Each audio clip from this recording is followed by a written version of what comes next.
Sir చాలా మంది students కి BSMD programme and licensing process NMC guidelines గురించి చాలా కన్ఫ్యూషన్ ఉంటుంది.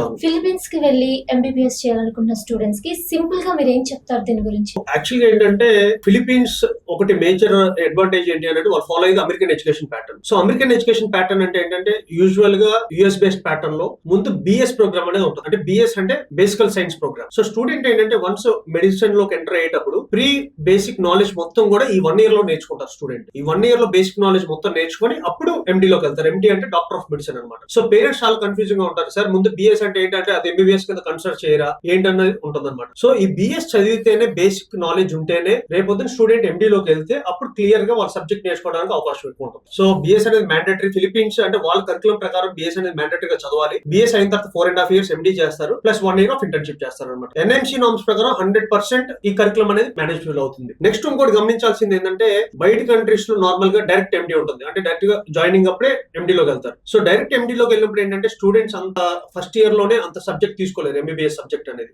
సో ఫిలిపీన్స్ లో బిఎస్ ఎండి ఉండటం వల్ల స్టూడెంట్ కి మెడికల్ సబ్జెక్ట్స్ అనేది ఈజీగా అర్థమవుతాయి అనమాట.